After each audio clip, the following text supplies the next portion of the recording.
After about age 20, we may have all the insulin-producing beta cells we're ever going to have in our pancreas, and so if we lose them, we may lose them for good.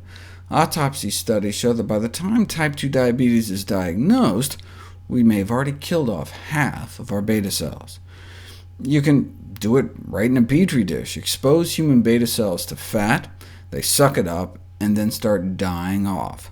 A chronic increase in blood fat levels is harmful, as shown by the important effects in pancreatic beta cell lipotoxicity. Fat breakdown products can interfere with the function of these cells and ultimately lead to their death. And not just any fat, saturated fat. The predominant fat in olives, nuts, and avocados gives you a tiny bump in death protein 5, but saturated fat really ramps up this contributor to beta cell death. Saturated fats are harmful to beta cells, harmful to the insulin-producing cells in our pancreas, cholesterol too. The uptake of bad cholesterol, LDL, can cause beta cell death as a result of free radical formation. So, diets rich in saturated fats not only cause obesity and insulin resistance, but the increased levels of circulating free fats in the blood, called NEFAs, non-esterified fatty acids, causes beta cell death, and may thus contribute to progressive beta cell loss in type 2 diabetes. And this isn't just based on test tube studies. If you infuse fat into people's bloodstream, you can directly impair pancreatic beta cell function, and the same when we ingest it. Type 2 diabetes is characterized by defects in both insulin secretion and insulin action, and saturated fat appears to impair both. Researchers showed saturated fat ingestion reduces insulin sensitivity within hours.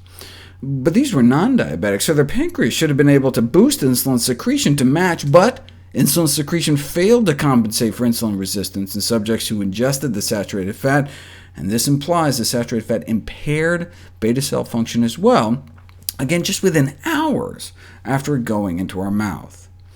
So, increased consumption of saturated fats has a powerful short and long-term effect on insulin action, contributing to the dysfunction and death of pancreatic beta cells in diabetes.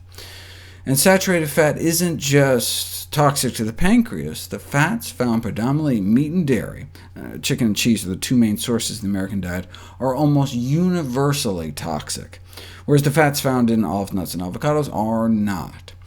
Saturated fat has been found to be particularly toxic to liver cells in the formation of fatty liver disease.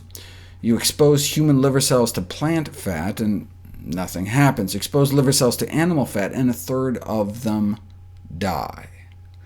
This may explain why higher intakes of saturated fat and cholesterol are associated with non-alcoholic fatty liver disease.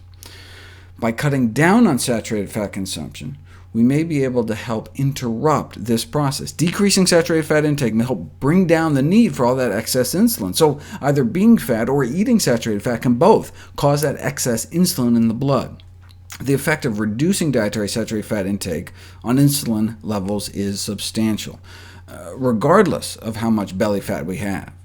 And it's not just that by eating fat we may be more likely to store it as fat. Saturated fats, independently of any role they have of making us fat, may contribute to the development of insulin resistance and all its clinical consequences.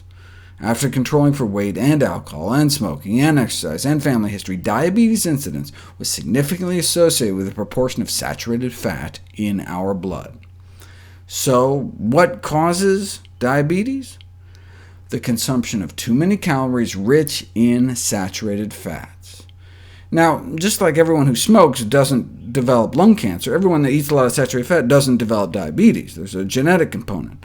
But just like smoking can be said to cause lung cancer, high-calorie diets rich in saturated fats is currently considered the cause of type 2 diabetes.